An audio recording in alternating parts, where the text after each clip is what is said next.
Variations, qualities, attribute का मतलब एक इंसान को, बिल्कुल लेमन लैंग्वेज में बोले, एक इंसान को हम जो समझते हैं, जिससे हमें दिख रहा है वो सारी चीजें उसके अंदर, वो है एट्रीब्यूट्स। अब देखो, एक पर्सन है वो खुद के बारे में अलग चीजें सोच सकता है, लेकिन अब हम किसी और के बारे में कुछ अलग चीजें सोचेंगे, तो एक पर्सन का साइकोलॉजिकल क्या एट्रीब्यूट है, वो सब चीजें उसमें वेरिएशन। अब ये जो साइकोलॉजिकल एट्रीब्यूट है, इसमें हम क्या देख रहे हैं, वेरिएशन। वेरिएशन मतलब डिफरेंशिएशन, वो कैसे चेंज होता है, वो सब चीजें। अब इसमें हम देखते हैं सिचुएशनिज्म। एक पर्सन हर एक टाइम सेम चीजें नहीं रिपीट कर सकता, या उसका जो बिहेवियर होता है वो हमेशा सेम नहीं होगा। आप खुद का एग्जाम्पल लो, आप स्कूल में अलग तरीके से बिहेव करोगे, घर पे अलग तरीके से, कहीं क्लासेस में आ रहे हो अलग तरीके से, फ्रेंड्स के साथ अलग तरीके से। तो ये जो सिचुएशनिज्म है, ये क्या बताता है कि पर्सन का बिहेवियर अलग होता जाएगा, पर्सन अलग तरीके से बिहेव करेगा जैसे उसका सिचुएशन होगा। तो सिचुएशन से जब हमारा बिहेवियर चेंज होता है तो वो होता है हमारा सिचुएशनिज्म। ठीक है, इसके बाद assessment of psychological attribute. Assessment का मतलब हमें पता है, असेसमेंट मतलब क्या होता है? हाँ, मेजरमेंट। आप बोलो। हाँ, जैसे सिंपल तरीके, हम बिल्कुल सिंपल बोलते हैं, साइकोलॉजी छोड़ के नॉर्मल लेमन लैंग्वेज में असेसमेंट मतलब टेस्ट। ठीक है, हमारे स्कूल में असेसमेंट होते हैं ना, बोर्ड, ये जो अभी एग्जाम हो रहे हैं, तो इससे क्या होता है, इस एग्जाम को देने के बाद हमें क्या मिलता है, हमें मार्क्स मिलते हैं, रिजल्ट मिलता है, वो हमारा क्या होता है, असेसमेंट। कुछ टेस्ट के बेसिस पे हमें पता चला कि हम कहाँ खड़े हैं, कहाँ स्टैंड करते हैं, तो यही हो गया हमारा असेसमेंट। असेसमेंट फॉर्मल भी होता है, इनफॉर्मल भी होता है। अभी देखो, फॉर्मल असेसमेंट कैसे होता है, जब चीजें स्टैंडर्डाइज होती है, पहले से फिक्स होती है कि ये चीज का जो टेस्ट होगा वो इसी फॉर्मेट में होगा। बोर्ड्स का जो एग्जाम है उसकी पूरी डेट शीट हमें मिल रही है ना पहले से, इस डेट को ये एग्जाम है, इस डेट को ये एग्जाम है। सीयूईटी का एग्जाम होगा, हमें पहले से डेट्स पता होंगी, पहले से पता होगा कहाँ हो रहा है, तो वो हो गया प्रॉपर तरीके से, फॉर्मलाइज तरीके से। एक हो गया इनफॉर्मल। इनफॉर्मल मतलब आपके क्लास में जो छोटे छोटे टेस्ट होते थे, आपकी टीचर जो लेती थी, उसमें कोई सेट पैटर्न नहीं होता था। टीचर ने कभी बोला ओरल टेस्ट होगा, कभी बोला रिटन होगा, कभी सरप्राइज टेस्ट, तो उसमें ना कोई पैटर्न नहीं होता, कुछ स्टैंडर्ड नहीं होता, वो हर एक पर्सन से वेराई करता है। कभी किसी पर्सन ने ओरल ले लिया, किसी ने रिटर्न ले लिया, वो डिपेंड करता है कि वो पर्सन क्या क्वेश्चन भी पूछ रहे हैं। असेसमेंट हो रही है, तो ये जो इनफॉर्मल है ना, इसमें कोई फिक्स पैटर्न या कोई स्टैंडर्ड नहीं होता, ना ही हम इसमें हमने स्टैंडर्ड बताया कि नहीं यही क्वेश्चन होंगे, यही पैटर्न होगा, इसमें कोई स्टैंडर्ड नहीं है। ठीक है, उसके बाद डोमेन। डोमेन का मतलब है जैसे हमारे डोमेन सब्जेक्ट्स होते हैं, उन सब्जेक्ट के बेसिस पे हमें आगे रिजल्ट मिलेगा, आगे चीजें मिलेंगी, उसी तरह साइकोलॉजिकल एट्रीब्यूट के भी कुछ डोमेन होते हैं। सबसे पहले इंटेलिजेंस। इंटेलिजेंस का मतलब जैसे कोई पर्सन अच्छे से समझ रहा है, उसके बारे में सोच रहा है और उसको लिख रहा है या उसको यूज कर रहा है, तभी वो इंटेलिजेंट होगा। देखो, इंटेलिजेंट के लिए 3 चीजें होनी चाहिए। सबसे पहला टू अंडरस्टैंड। अब अंडरस्टैंड हर कोई कर लेगा, उसको सोचना, कुछ बच्चे, कुछ स्टूडेंट्स समझ लेंगे, उसको सोच भी लेंगे, मतलब ये भी कर लिया, ये भी कर लिया, लेकिन जो बच्चा अंडरस्टैंड थिंक के बाद उसको यूज कर पा रहा है, एग्जाम में वो चीजें मेमोराइज है, लिख रहा है, वो हो जाएगा हमारा इंटेलिजेंट। अच्छा, आप अगर ये नोट्स अभी नहीं बना पाओगे क्योंकि क्लास होगी, तो ये आपको मिल जाएगा पीडीएफ फॉर्म में, मैं सेंड कर दूंगी। ठीक है, उसके बाद है एप्टीट्यूड। एप्टीट्यूड टेस्ट, आप सबके एप्टीट्यूड टेस्ट होंगे सीयूईटी में। एप्टीट्यूड टेस्ट क्या होता है, उसमें बहुत सारी अलग अलग चीजें होती हैं, मतलब आपकी न्यू स्किल एक्वायर करने की क्षमता, वो होता है आपका एप्टीट्यूड।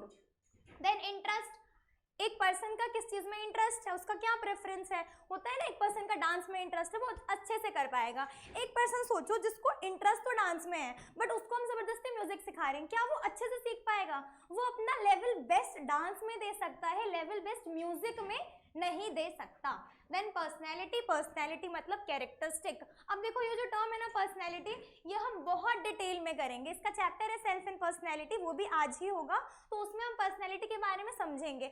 आज के टाइम पे अगर हम बोले पर्सनैलिटी क्या है, तो आप क्या समझते हो पर्सनैलिटी से? हम कैसे मानते हैं कि इसकी पर्सनैलिटी तो बहुत अच्छी होगी, खराब होगी? सिर्फ लुक वाइज से ना, अभी तक हम, अगर आप ही किसी को देख के आपको क्या लग रहा है, हाँ इसकी पर्सनैलिटी अच्छी होगी, यार ये कैसे कपड़े पहन के आए, इसकी पर्सनैलिटी अच्छी नहीं होगी, बिल्कुल लेमैन तो यही समझता है ना पर्सनैलिटी। लेकिन जब हम साइकोलॉजी पढ़ेंगे तो हम और चीजें पढ़ेंगे कि पर्सनैलिटी सिर्फ लुक वाइज नहीं होता, उसमें बहुत सारी चीज़ें होती हैं।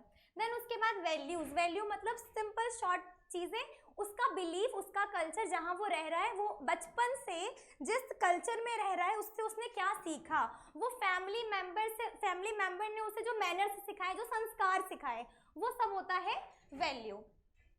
उसके बाद है हमारा मेथड फॉर साइकोलॉजिकल असेसमेंट, किस किस तरीके से हम, जैसे हमारे स्कूल में टेस्ट होते हैं ना लास्ट में, ये एग्जाम टेस्ट, उसी तरीके से किस तरीके से हम साइकोलॉजिकल असेसमेंट कर सकते हैं किसी भी पर्सन की। अब देखो जब साइकोलॉजिकल की बात हो रही है ना, तो ये सिर्फ एक ये नहीं है कि आप साइकोलॉजी आपने पढ़ लिया आप डॉक्टर बन जाओगे, उसमें बहुत सारे फील्ड में है, आप जाके किसी भी कंपनी के एचआर में भी आप रोल प्ले कर सकते हो, तो बहुत सारी चीजें हैं।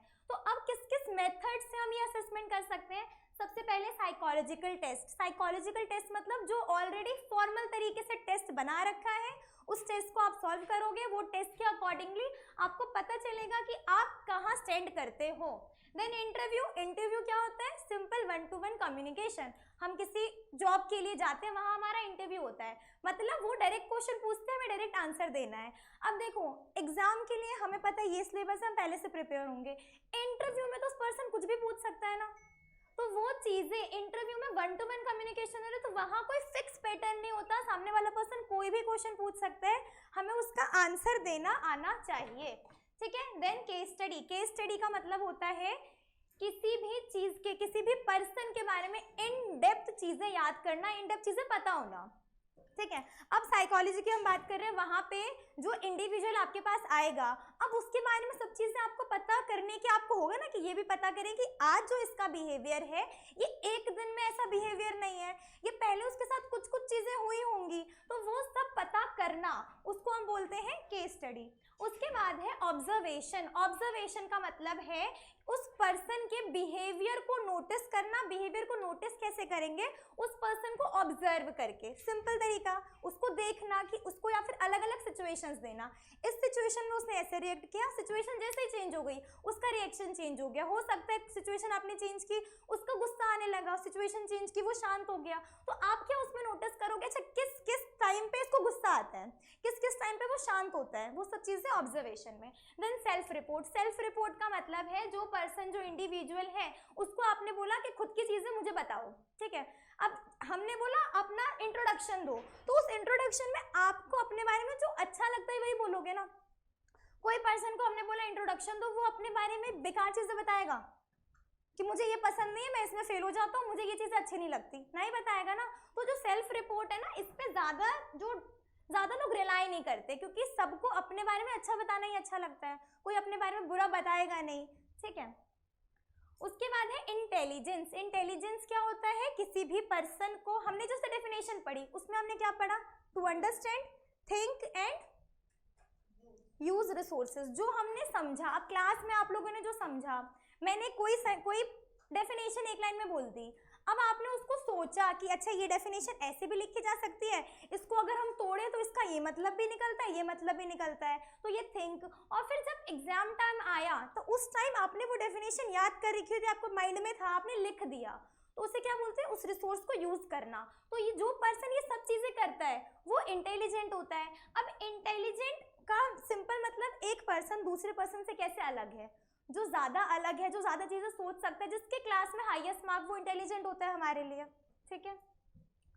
उसके बाद कुछ साइकोलॉजिस्ट ने अलग अलग डेफिनेशन दी इंटेलिजेंस की। सबसे पहले एल्फ्रेड बिनेट, उन्होंने बोला किसी भी चीज को जज करना, उसको अच्छी तरीके से समझना और उसका अच्छे से रीजन लाना, मतलब समझना, उसके बाद वो क्यों ऐसा हुआ, उस चीज का रीजन पता करना, वो होता है इंटेलिजेंट।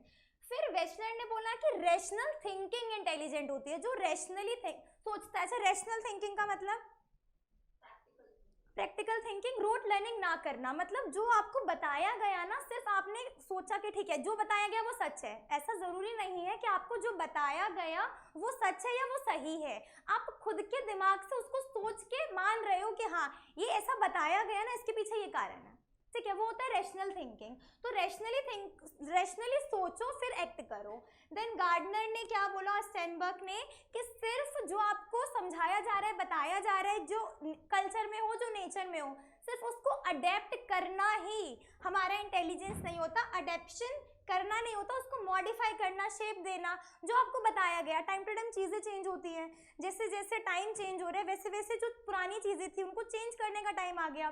देखो जैसे हम पढ़ते, जैसे हमें बताया जाता है कि शाम के बाद घर में झाड़ू नहीं लगाते, ठीक है, हमें बहुत सालों से बताया जा रहा है, हम उसको मान रहे हैं। कभी सोचा ऐसे क्यों बोला जा रहा है? बताओ। पुराने जमाने में एक्चुअली लाइट नहीं, हाँ एग्जैक्टली यही पॉइंट था कि पहले लाइट नहीं होती थी, अगर हम झाड़ू लगाएंगे तो हो सकता है कुछ कीमती चीज़, कुछ गोल्ड हो, कोई पैसा हो, वो चला जाए बाहर, तो वो हमें पता नहीं चलेगा, हम कूड़े में डाल देंगे। आज के टाइम पे इतनी सारी लाइटें, हम कहाँ कुछ बाहर फेंक रहे हैं ऐसी चीज़ें, बट हम मान के चलते हैं कि नहीं ठीक है, मम्मी ने बोला, नानी ने बोला, सबने बोला है ना, नहीं करते ऐसा, ठीक है, बट वो कोई रीज़न नहीं हुआ, वो क्या है, जैसा हमें बताया गया वैसा हम कर रहे हैं, ठीक है।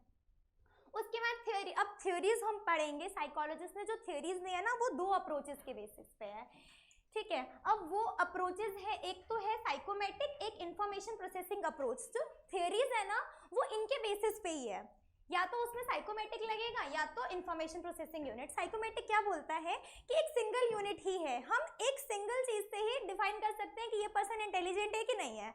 उसमें बहुत सारी चीजें नहीं आती कि ये पर्सन इस तरीके से सोचेगा तो ऐसा इंटेलिजेंट होगा या वैसा, नहीं, ये सिंगल इंडेक्स है, एक पर्सन या तो सही है या तो नहीं है। और इन्फॉर्मेशन प्रोसेसिंग बोलता है कि एक पर्सन ना वेराई करता है, उसकी प्रॉब्लम सॉल्विंग की चीज़ें अलग होती है, वो इंटेलेक्चुअल ज़्यादा अलग तरीके से सोच सकता है, तो या तो ये अप्रोच है या ये अप्रोच है। इसके बाद सबसे पहले हम एल्फ्रेड बिनेट की थ्योरी ही पढ़ेंगे। वो बोलता है कि या तो एक पर्सन इंटेलिजेंट होगा या तो वो इंटेलिजेंट नहीं होगा, कोई बीच में ना लाइन नहीं है कि ये पर्सन इतना इंटेलिजेंट है, ये इतना इंटेलिजेंट है, सिर्फ हाँ है नहीं है, बस इतनी चीजें। इसलिए इनकी थ्योरी को यूनी और वन फैक्टर थ्योरी कहा गया है, इधर इंटेलिजेंट और कुछ नहीं, नथिंग। देन है स्पीयरमैन की थ्योरी। स्पीयरमैन की टू फैक्टर थ्योरी है। टू फैक्टर थ्योरी का मतलब है, वो क्या बोलते हैं कि दो फैक्टर्स होते हैं, एक जी फैक्टर और एक एस फैक्टर। हर पर्सन में जी फैक्टर तो होता ही है, मतलब हर पर्सन एक प्रॉब्लम को अगर सॉल्व करना है तो स्पेसिफिक कुछ जनरल चीजें, देखो जनरल का मतलब पता है, जनरल का मतलब कहीं भी उसको लगा दो, स्पेसिफिक मतलब कहीं नहीं लगा सकते, उसको स्पेसिफिक टाइम पे स्पेसिफिक एरिया में लगाना होगा, ठीक है। अब जनरल फैक्टर तो सब में है, सब एक ही तरह से समझते हैं, सोचते हैं, लेकिन कुछ कुछ पर्सन जिनमें स्पेसिफिक क्वालिटी होती है, जिनमें वो स्पेसिफिक फैक्टर होता है, वही टॉप करता है।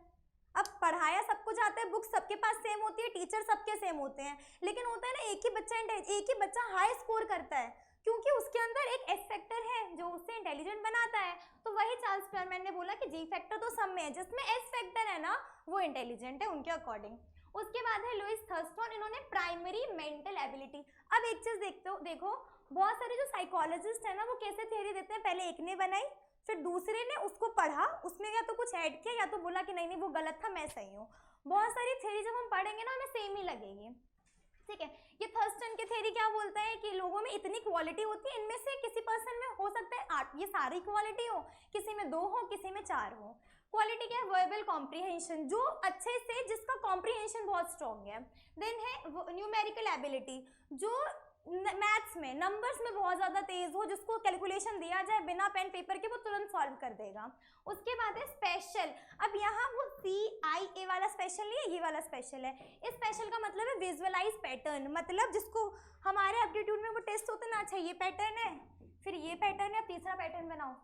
जो आर्किटेक्ट होते हैं वो क्या एक जगह बता दी, अब यहाँ पे वो सोच लेते हैं अच्छा यहाँ ऐसे डिजाइन का बिल्डिंग बनाएंगे, तो वो सारे होते हैं special relation. Then perpetual speed का मतलब है जो हमारी चीज़ों को लर्न करने की शक्ति है वो कितनी तेज है। जैसे बहुत सारे लड़कियों में होता है ना, 2 साल पहले तुमने ये बात बोली थी, अपने बॉयफ्रेंड को बोलते तुमने तो 2 साल पहले ये बात बोली थी, 2 महीने पहले झगड़ा हुआ था, इस रीजन से हुआ था।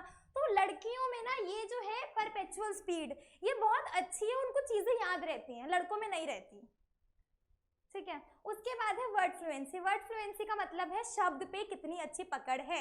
सबसे अच्छा एग्जांपल इनके जो स्पीकर्स होते हैं वो बिना देखे भी कुछ चीजें जल्दी बता देते हैं, उनको पता होता है कि उनके दिमाग में सेंटेंस फॉर्म होता है, मुझे ये सेंटेंस बोलना है, तो उनके ऊपर उनका वर्ड पे पकड़ बहुत अच्छा होता है।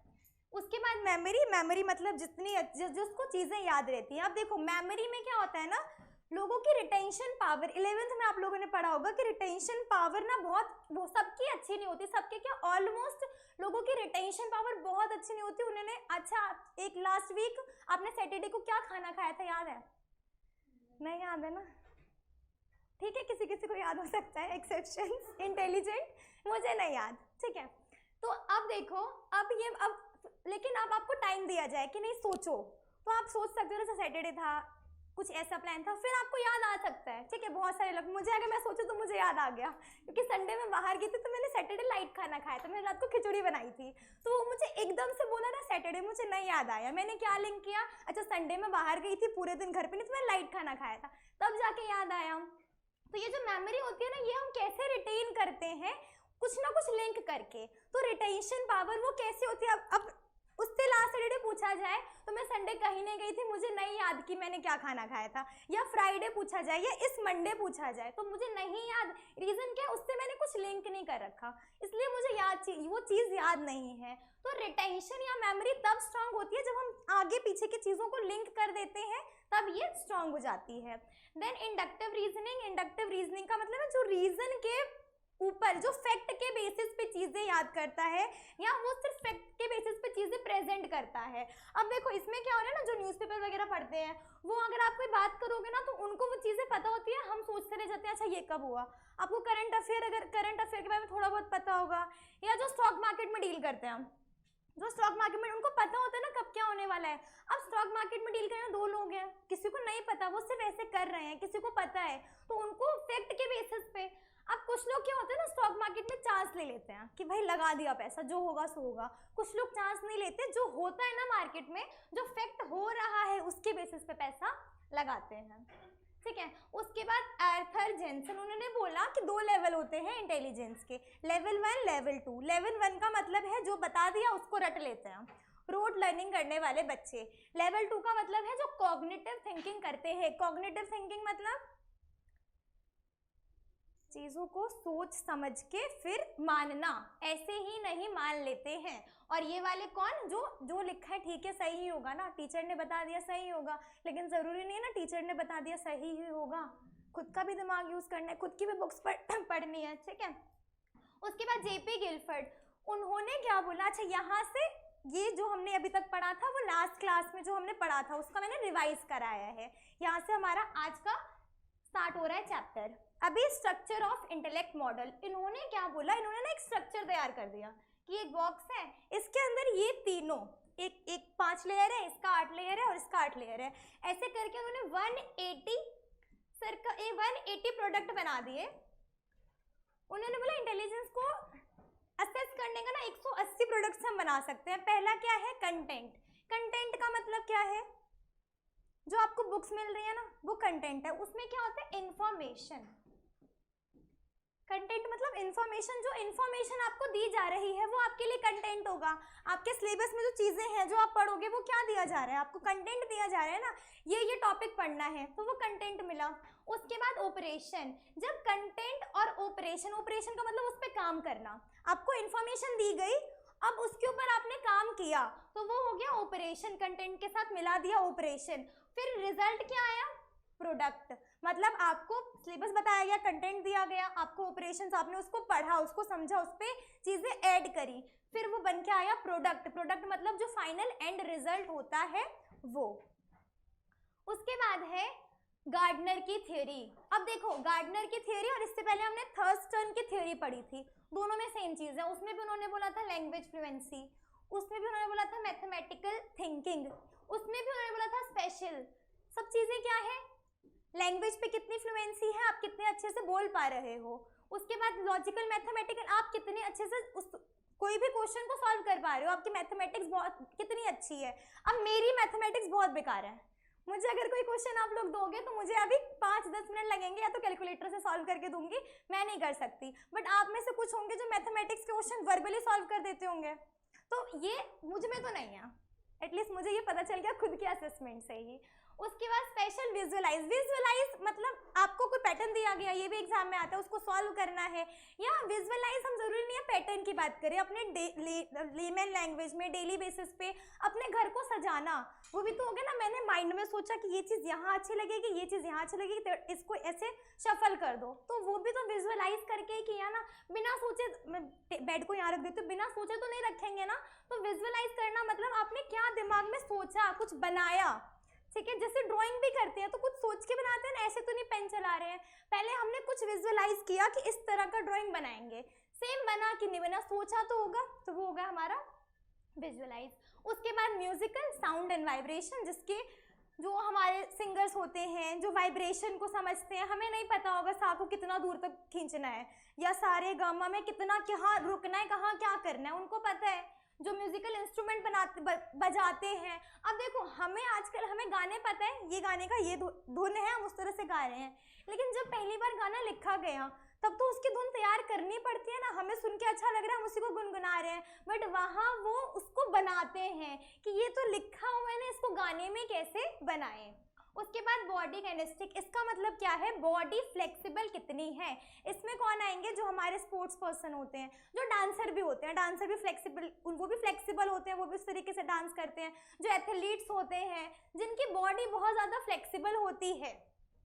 उसके बाद इंटरपर्सनल इंट्रापर्सनल। पहले इंटर और इंट्रा का मतलब पता है, इंटर इंट्रा, इंटर मतलब दूसरों से, हाँ। इंट्रा मतलब विद इन सेल्फ, मतलब खुद के लिए सोचना, खुद का। इंट्रा हो जाता है, इंटर मतलब दूसरों। अब देखो इंटरपर्सनल का मतलब है जिसकी ना कन्विंसिंग पावर बहुत अच्छी होती है, जो दूसरों के सामने कुछ बोलता है तुरंत लोग मान जाते हैं कि भाई जो पैसे, जो जिसको ना पैसे लेने होते हैं वो कितने प्यार से आते हैं और हम मना नहीं कर पाते, वो इतने अच्छे से बोलते हैं। तो मतलब वो इंटरपर्सनल उनमें बहुत अच्छी है, वो लोगों को बहुत अच्छे तरीके से कन्विंस कर सकते हैं, वो लोगों को बता देते हैं चीज़ें और लोग मान भी जाते हैं कि ठीक है ठीक है। और इंट्रापर्सनल जो खुद को मोटिवेट करते हैं, देखो जैसे इंट्रापर्सनल जो पर्सन रोज जिम जाता है, उसने एक दिन स्टार्ट किया, दूसरे दिन लगा कि नहीं, बट उसने बोला नहीं नहीं यहाँ से ये होगा, तो वो जो खुद को किसी चीज़ के लिए मोटिवेट करते हैं। सुबह उठना बहुत मुश्किल होता है, लेकिन अगर कुछ होगा ना काम, कोई गोल होगा या फिर सोचा होगा, खुद को मोटिवेट करोगे तो आप वो चीज़ें कर सकते हो, ठीक है। उसके बाद नेचुरलिस्टिक, इसका मतलब है जो नेचर से, जो वर्ल्ड से, जो लोगों से बहुत प्यार करता है, उसको बहुत प्रिजर्व करके रखना चाहता है वो पर्सन। उसके बाद ट्रिएचिक थ्योरी ऑफ इंटेलिजेंस। अब इन्होंने, इसका नाम ही है ट्री, इन्होंने 3 चीजें बताई। अब ये थ्योरी क्या बोलती है, ये पूरी थ्योरी बोलती है कि जो जहां आप जिस माहौल में हो उस माहौल को अडेप्ट करना, ठीक है। अब जैसे अगर हम पार्टी में जा रहे हैं तो पार्टी में माहौल कैसा है, खुशनुमा, वहां जाके अगर मैं रोऊं तो मुझे निकाल दिया जाएगा। तो इसी तरह जिस माहौल में हो उस माहौल में ढल जाना, वो बोलती है ट्रिएचिक थ्योरी ऑफ इंटेलिजेंस। इसमें सबसे पहले है कॉम्पोनेंशियल। कॉम्पोनेंशियल का मतलब क्या है, नॉलेज एक्विजिशन कंपोनेंट। आप में नॉलेज को एक्वायर करने का कंपोनेंट है, आपको जो नॉलेज दिया जा रहा है आप उसको एक्वायर कर पा रहे हो। देन मेटा, जो आपको नॉलेज दिया गया उसको आप कैसे यूज कर रहे हो। देखो हमने तीसरी बार या चौथी बार मैं बोल रही हूँ कि पहले नॉलेज मिल रहा है, फिर उसको कैसे यूज करना है, फिर उसको परफॉर्म करना है। मतलब सभी ने थ्योरी वही रखी, चेंज कर दिया, नाम चेंज कर दिया कि भाई नहीं ये मेरी थ्योरी है, ताकि सिलेबस बढ़ जाए आप लोगों का, ठीक है। ये मेटा हो गया, उस चीज को कैसे यूज करना है। देन परफॉर्मेंस, जो आपने उसको यूज करके, रिसोर्सेज को यूज करके जो किया है, जो परफॉर्म करके दिया है, वो हो गया परफॉर्मेंस। देन एक्सपेरिमेंशियल, इसका मतलब क्या है, पास्ट एक्सपीरियंस से सीखना। अब अगर मैं किसी कॉम्पिटिटिव एग्जाम में इस सब्जेक्ट में फेल हो रही हूँ तो मुझे अब क्या पूरे सबको ध्यान देने की जरूरत है या इसको स्पेशल ध्यान देने की जरूरत है, क्योंकि मेरा पास्ट एक्सपीरियंस क्या बोल रहा है, मेरा ये सब्जेक्ट वीक है तो मुझे इस पे ज्यादा ध्यान देना है। बट इसका मतलब ये बाकी पे ध्यान नहीं देना, बाकियों पे भी देना, इस पे ज्यादा देना है। मतलब आपके साथ जो पहले हो चुका है, जो आपका पास्ट एक्सपीरियंस रहा है, उससे आप दोबारा वो चीजें करना चाहोगे जो आपके पास में हो चुका है, नहीं करना चाहेंगे। तो पास्ट एक्सपीरियंस से हमने क्या सीखा, पास्ट एक्सपीरियंस से हमने क्या कर रहे हैं, वो सारा आता है एक्सपेरिमेंशियल में। फिर कॉन्टेक्चुअल अडेप्ट, इसका मतलब है जिस कॉन्टेक्स्ट में होना उस कॉन्टेक्स्ट को अडेप्ट कर लो, जहाँ हो वहाँ उस चीज़ में रंग जाओ, ढल जाओ, वो होता है हमारा कॉन्टेक्चुअल अडेप्ट। अगर आप किसी ऐसे ग्रुप ऑफ पर्सन के बीच में हो जो बहुत इंटेलेक्चुअल बातें कर रहे हैं, तो आप वहाँ कोई जोक तो नहीं मारोगे। या आप किसी फ्रेंड सर्कल में हो जहाँ बहुत सारे लोग फन कर रहे हैं, वहाँ जाके बोलोगे अच्छा पता आज न्यूज़ में ये पढ़ा था मैंने, तो वहाँ ये नहीं बोलेंगे। तो यही जिस माहौल में है उस माहौल में ढलना, जो ये चीज़ें कर रहे हैं वो इंटेलिजेंट है इनके हिसाब से। उसके बाद पास मॉडल, पास का मतलब प्लानिंग, असेसमेंट और अटेंशन, देन साइमल्टेनियसली और सक्सेसिव, ये होता है पास मॉडल। ये जेपी दास, जैक नेगेरिया और किर्बी इन्होंने दिया था।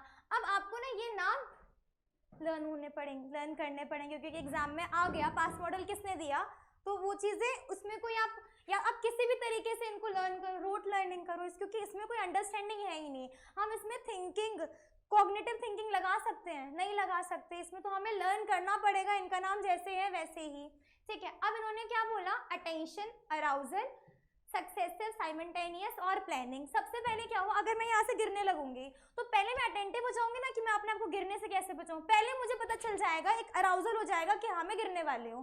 फिर खुद को बचाना, वो क्या हो गया कि जैसे ही मुझे लगा कि मैं गिरने वाली हूँ उसी टाइम मेरे दिमाग ने क्या किया, किस सक्सेसिवली, इसके साथ ही साइमल्टेनियसली दिमाग ने क्या सोचा वो। देन प्लानिंग का मतलब क्या है कि मैंने फिर क्या किया उस चीज़ में, मेरा दिमाग, पहले मुझे अटेंशन हुआ, फिर मैंने उस चीज़ में सोचा, फिर मैंने क्या किया, अच्छा मुझे लग रहा है मैं गिरने वाली, मैं खुद को नहीं बचाऊंगी, तो क्या मैं इंटेलिजेंट हुई। पता है हमें कि हाँ हम आगे गिरने वाले हैं फिर भी हमने खुद को नहीं बचाया, तो वो इंटेलिजेंट में नहीं आएगा, वो इंटेलिजेंट पर्सन नहीं होगा। आपको जब अटेंटिव हो गए, आपने सोच लिया, तो वो करना भी पड़ेगा। उसके बाद इंडिविजुअल डिफरेंस इन इंटेलिजेंट। अच्छा यहाँ जो थ्योरी अभी तक हमने पढ़ी वो थ्योरी समझ में आई, उस थ्योरी में कुछ किसी को पूछना है तो वो पहले पूछो।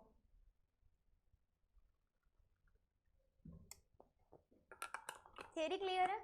अब इंडिविजुअल डिफरेंस इन इंटेलिजेंस, हर एक इंडिविजुअल अलग होता है तो उसका जो इंटेलिजेंस होता है वो भी अलग होता है। देखो एक मेंटल एज होती है, एक क्रोनोलॉजिकल एज होती है। क्रोनोलॉजिकल एज मतलब जितने साल के हम हैं, ठीक है, आज मैं इतने साल की हूँ, वो मेरा क्रोनोलॉजिकल एज हो गया, बायोलॉजिकल एज हो गया। उसके बाद है एक मेंटल एज। मेंटल एज का मतलब है अगर कोई बच्चा 10 साल का है, वो 15 साल बच्चे जितना काम कर पा रहा है, चीज़ें सोच पा रहा है, तो वो क्या हो गया, इंटेलिजेंट पर्सन हो गया। उसकी जो इंटेलेक्चुअल डेवलपमेंट है वो ज़्यादा है, ठीक है। वहीं एक पर्सन है वो है 15 साल का, लेकिन वो 10 साल के बच्चे जैसा कर रहा है, वैसे सोच पा रहा है, वो अपने क्लास के क्वेश्चन सॉल्व नहीं कर पा रहा है, लेकिन बच्चों के जो छोटे छोटे क्वेश्चन है वो सॉल्व कर पा रहा है। मतलब क्या है, उसकी जो मेंटल एज है वो कम है, ठीक है। अब इससे हम क्या कैलकुलेट करते हैं, आईक्यू। हम बोलते हैं ना इस पर्सन का आईक्यू बहुत अच्छा है, तो वो हम ऐसे थोड़ा ना बोल देते हैं आईक्यू अच्छा है। कैसे समझेंगे आईक्यू अच्छा है, वो अपने से ज़्यादा, जो अपने से बड़ों की चीज़ें हैं वो समझ पा रहा है, वो बता पा रहा है, उसकी लर्निंग वैसी है जैसे बड़ों की होती है, तब हम बोलते हैं कि एक पर्सन का आईक्यू बहुत अच्छा है। अब आईक्यू को कैलकुलेट कैसे किया जाता है, सबसे मेंटल एज सबसे पहले, देन उसकी जो क्रोनोलॉजिकल एज है इनटू 100, तो उससे उस पर्सन का आईक्यू पता चल जाता है कि ये पर्सन। अच्छा आईक्यू का फुल फॉर्म तो पता होगा, बताओ।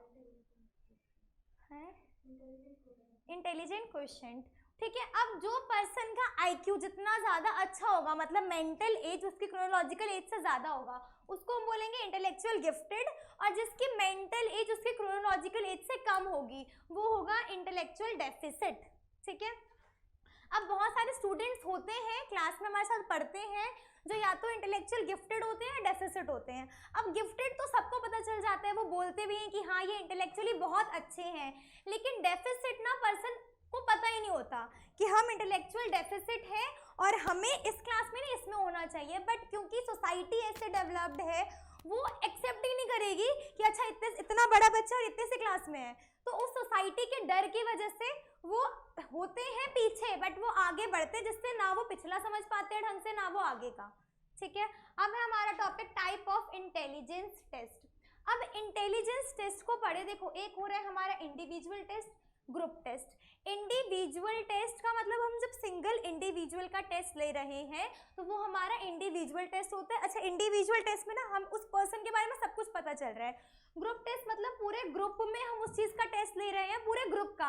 अब देखो, अब जब आप सबका, आप चारों को एक टेस्ट हो जाएगा तो वहाँ पे मुझे नहीं पता किसने ज़्यादा आंसर किए किसने कम किए, लेकिन जहाँ इंडिविजुअल का होगा तो आपका खुद का असेसमेंट होगा, उसमें पता चल रहा है कि किसने कितना समझा कितना नहीं। Then verbal, non verbal and performance test. Verbal test का मतलब है जो बोल के या लिख के भी लिया जा रहा है, जिसमें कुछ वर्ड्स हैं वो सारी चीज़ें। नॉन वर्बल का मतलब है जिसमें कोई ना वर्बल ना रिटर्न, नॉन पिक्चराइज वाला, जिसमें पिक्चर दे दी, उस पिक्चर से बताओ आपने क्या समझा। और परफॉर्मेंस टेस्ट का मतलब आपको टास्क दे दिया गया कि ये टास्क आप करो, ये टास्क कौन कितने टाइम पे करता है, वो कितना टाइम है, ये टास्क को करने का मेथड सबका अलग है, कौन किस मेथड से कर रहा है वो। इसमें एक और है type of intelligence test, culture bias.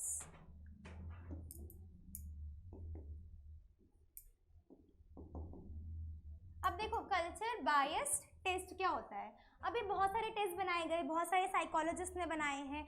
अब ये सारे साइकोलॉजिस्ट इंडिया के होंगे ऐसा ज़रूरी नहीं है, कोई बाहर के साइकोलॉजिस्ट भी होंगे, उन्होंने अपने हिसाब से टेस्ट बनाया है।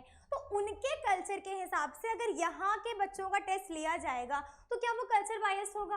अब हम सिर्फ इंडिया की बात करते हैं, हम दिल्ली में हैं, कोई एक पर्सन किसी रूरल एरिया का है, ठीक है। अब यहाँ के बच्चों के अकॉर्डिंग जो टेस्ट सेट किया गया इस क्लास का, क्या वही अगर रूरल एरिया के अकॉर्डिंग सेट किया जाए तो वो सेम होगा? नहीं होगा। सिंपल सी बात, यहाँ पे स्मार्टफोन पहले आया, वहाँ बाद में गया।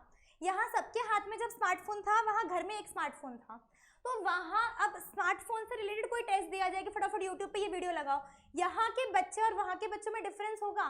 तो कल्चरल बायसनेस यही बोलता है कि कल्चर के बेसिस पे जब टेस्ट हम सेट कर रहे हैं तो एक पर्सन को एडवांटेज मिल सकता है, उसके लिए वो टेस्ट बायस्ड होगा, बायसनेस वहाँ होगी।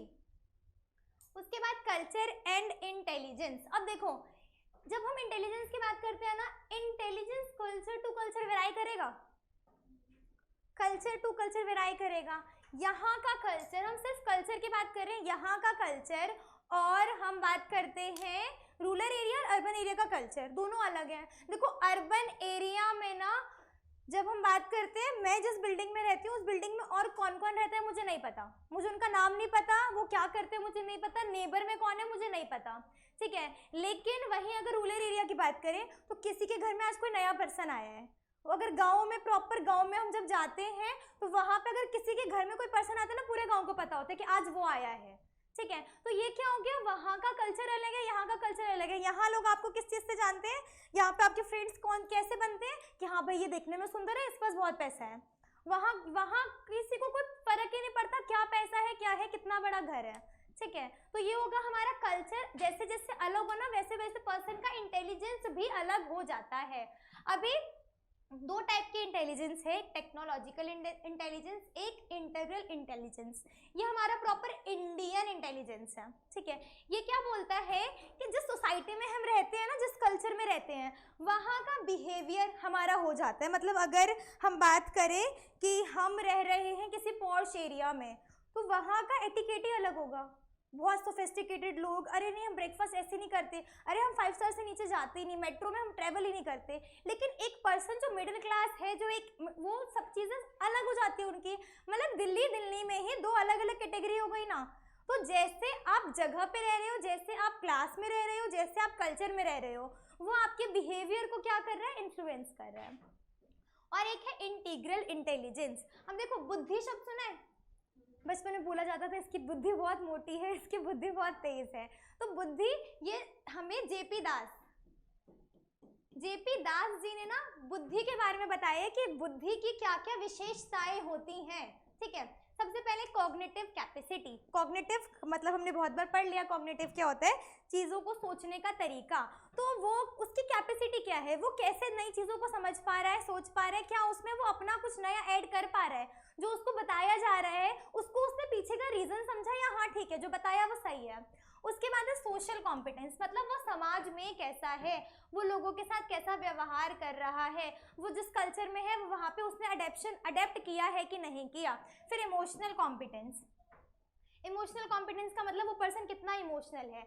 अभी इमोशनल का मतलब जब भी हम वर्ड पढ़ते हैं ना तो बिल्कुल लेमैन ये समझेगा कि इमोशनल मतलब रोने वाला, ठीक है, कि जो हम बोलते हैं ना वो बहुत इमोशनल है मतलब वो बहुत रोता होगा या रोती होगी। इमोशनल का मतलब क्या होता है, सिर्फ रोता या रोती, सिर्फ रोने से मतलब नहीं होता। इमोशनल मतलब आप किसी सिचुएशन में हो तो आप वहाँ कैसे रिएक्ट कर रहे हो, चाहिए, वो भी होता है इमोशनल कॉम्पिटेंस। देन इंटरप्रेरियल, मतलब इंटरप्रेरियल का मतलब सिर्फ इंटरप्राइज चलाना या इंटरप्रेनर बनना, वो नहीं होता।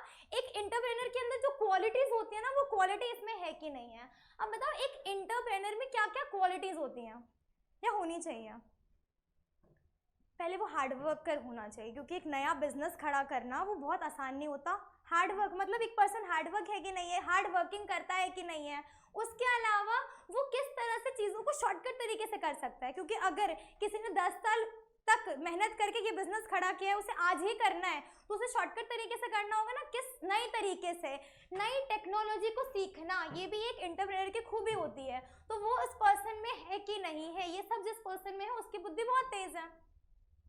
उसके बाद इमोशनल इंटेलिजेंस या इमोशनल क्वोशंट। देखो आईक्यू हमने पढ़ लिया, आईक्यू क्या होता है, सब्जेक्टिव नॉलेज। हम किस तरह से बोलेंगे एक पर्सन की आईक्यू बहुत अच्छी है, वो उसको जो क्वेश्चन दिए गए ना वो सॉल्व कर पा रहा है, जो चीज़ें उसको पूछी गई वो बता पा रहा है, तो उसका जो क्वेश्चन चीज़ें हैं जो सब्जेक्टिव नॉलेज है वो उसको बहुत है। फिर आता है ईक्यू, इमोशनल। देखो प्रैक्टिकल नॉलेज, आईक्यू हमने आपका टेस्ट लिया, आपने बहुत अच्छा किया, तो एक पर्सन इंटेलिजेंट होगा अगर उसका आईक्यू अच्छा है, लेकिन ज़रूरी नहीं है उसका इमोशनल क्वेश्चन भी बहुत अच्छा हो, मतलब प्रैक्टिकली उसको एक प्रॉब्लम दी जाए। देखो आईक्यू जिस पर्सन का अच्छा है वो बहुत अच्छा, वो सीए बन गया, ठीक है, या वो मैनेजर बन गया, मैनेजोरियल पर्सन बन गया, वो टॉप लेवल में काम कर रहा है, वो सीईओ है, ठीक है, लेकिन उसका ईक्यू अच्छा नहीं है, मतलब उसने पढ़ा ना, उसने सब कुछ पढ़ा है इसलिए उसको सब कुछ याद है। एक लॉयर हो गया ना, उसको सब चीज़ें पता है, वो बिल्कुल टॉप कर रहा है, उसने बार काउंसिल का एग्जाम दिया वो टॉप कर गया।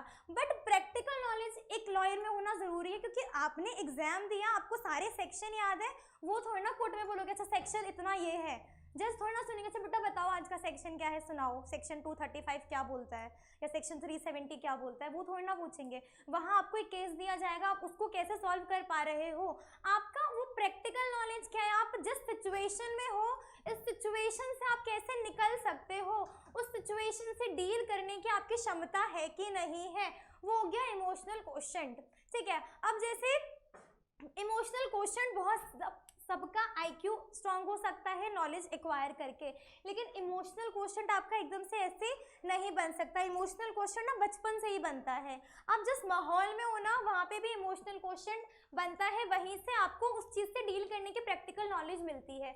दो तरीके के बच्चे हैं, एक बच्चा जिसको उसने पेरेंट्स से जो मांगा ना उसको दे दिया गया, जिस शॉप पे गया जिस पे हाथ रख दिया गया वो मिल गया, और एक बच्चा जिसको सिखाया गया कि नहीं ये हम अफोर्ड नहीं कर सकते, जब करेंगे तब मिलेगा, उसने जिद की आइसक्रीम खानी है लेकिन नहीं अभी नहीं मिल सकती, तो वो बच्चा अलग होगा, ये बच्चा अलग होगा। अब जो बच्चा जिसको सब कुछ मिल रहा है, क्या वो फ्यूचर में कभी फेलियर देखेगा तो वो सहन कर पाएगा?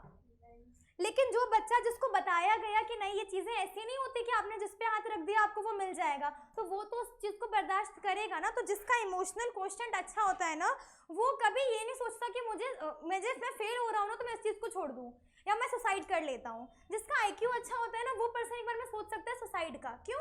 क्योंकि उसने फेलियर देखा ही नहीं, वो हर चीज़ में टॉप आता गया, जब वो टॉप कर रहा है एकदम से जब उसे फेलियर मिला तो वो बर्दाश्त नहीं कर पाया।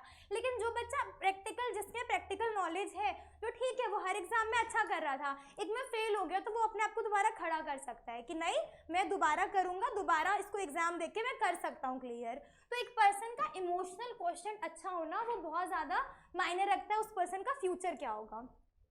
आप इंटेलिजेंट हो, आपका अभी प्रेजेंट सिक्योर हो गया, आपको सब चीज़ें पता है क्या कैसे करनी है, लेकिन फ्यूचर सिक्योर करने के लिए इमोशनल क्वोशंट होना बहुत इंपॉर्टेंट है।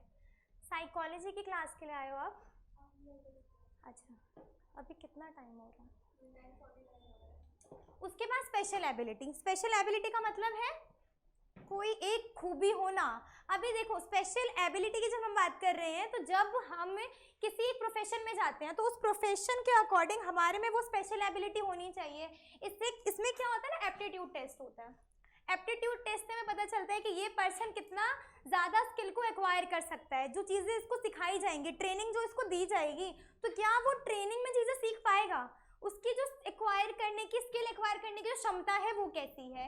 इसमें एक होता है इंडिपेंडेंट, एक मल्टीपल। देखो इंडिपेंडेंट में क्या हो रहा है ना कि जैसे आपको सिंगल चीज़ के लिए सिखाया जा रहा है, आपको क्लरिकल वर्क या मैकेनिकल वर्क करना है, तो एक मैकेनिक को क्या क्या चीज़ें पता होनी चाहिए सिर्फ आपको वो सिखाया जाएगा। मतलब जिस प्रोफेशन में आप जा रहे हो ना, उस प्रोफेशन में जितने रिक्वायरमेंट है सिर्फ वो चीज़ें सिखानी, वो हो गया हमारा इंडिपेंडेंट और स्पेशलाइज उसी के लिए। एक हो गया मल्टीपल। मल्टीपल मतलब जिसमें आपको बहुत सारी चीज़ें सिखाई जा रही हैं। जैसे आपका अभी एप्टीट्यूड टेस्ट होगा, उसमें आपको किसी प्रोफेशन से रिलेटेड नहीं सिखा रहे होंगे कि अच्छा आप लॉ में ये चीज़ें चाहिए, ये चीज़ें एक्वायर करो, ये स्किल होनी चाहिए, आपको बोलना आना चाहिए, आपको घबराना नहीं आना चाहिए, आप एकदम से आर्ग्यूमेंट सुन के रोना पड़ो, ठीक है, ये तो नहीं सिखाया जा रहा ना। अभी आपको अभी मल्टीपल एबिलिटी दी जा रही है जिसमें आप बहुत सारी चीज़ें सॉल्व कर सकते हो। ये कॉमनली एजुकेशन में यही सिखाया जाता है। फिर जब आप एजुकेशन के बाद उस प्रोफेशन में जाओगे, उस प्रोफेशन में जो आपको ट्रेनिंग दी जाएगी, उस प्रोफेशन में जब चीज़ें सीखोगे, तब आपका होगा ये इंडिपेंडेंट और स्पेशलाइज्ड नॉलेज। ठीक है, अब हम नेक्स्ट चैप्टर स्टार्ट करते हैं।